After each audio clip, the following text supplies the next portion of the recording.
Oi, gente, eu sou o Raul.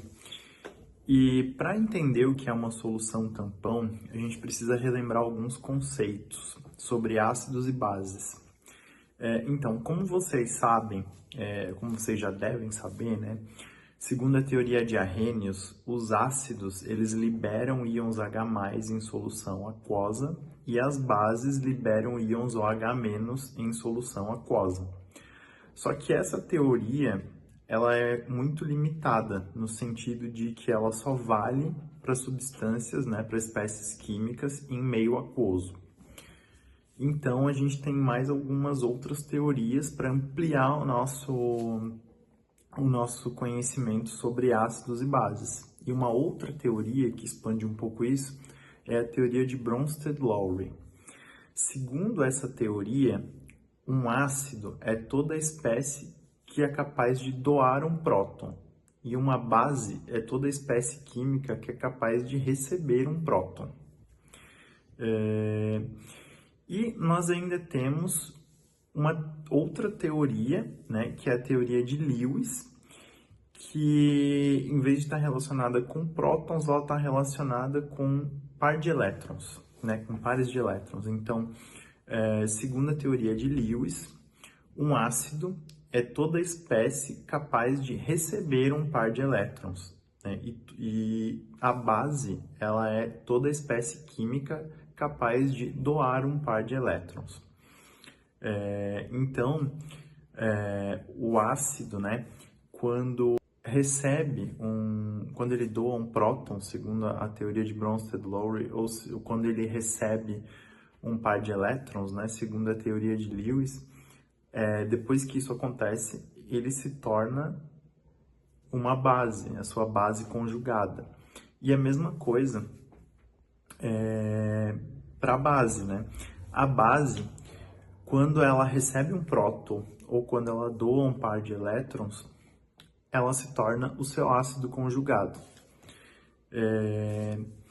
E uma outra coisa muito importante que a gente precisa ter em mente é que algumas espécies químicas são chamadas de anfóteras, no sentido de que elas podem se comportar tanto como ácidos, como podem se comportar como base também. A água é um exemplo. Olá, pessoal. Meu nome é Shari e eu vou explicar um pouquinho para vocês sobre o que é o pH. Eu vou explicar o conceito do pH e não como calculá-lo, tá? Então, antes de tudo, a gente precisa entender o que é o H. O H vem do H+, que é o próton que tem na nossa reação, que o Raul acabou de explicar para vocês, a teoria ácido-base, né? Então, o pH é a concentração desse H+, desse próton, na nossa solução. E o número que a gente calcula quando a gente procura o pH é adimensional. O que isso quer dizer? Quando a gente calcula uma área, a gente tem o resultado em centímetros quadrados, metros quadrados, mas o pH não. E quando a gente acha esse número de pH, a gente tem essa escala para a gente entender onde é que está o nosso número. A escala vai de 0 até 14, onde o 14 é básico ou alcalino e o 0 é ácido. Então, quanto mais próximo do 0, o meio está ácido, e quanto mais próximo do 14, o meio está básico. E no meio é o 7, o nosso neutro. Então, para que a gente precisa entender o pH? Quando a gente fala de solução tampão, existe uma reação química nesse meio, que é a reação de neutralização. Mas se vai neutralizar, vai chegar no pH 7? Não necessariamente. Pode ser que neutralize no pH 12, pode ser que neutralize no pH 9, pode ser que neutralize no pH 2. O que a gente vai estar misturando ali no meio para se obter um pH diferente? Mas essa parte depois vai ser explicado no próximo vídeo.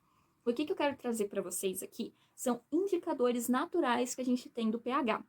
Um bom exemplo disso são as hortênsias. As hortênsias tem 3 cores que você consegue achar elas. Rosa, que são flores que se encontram em um pH básico.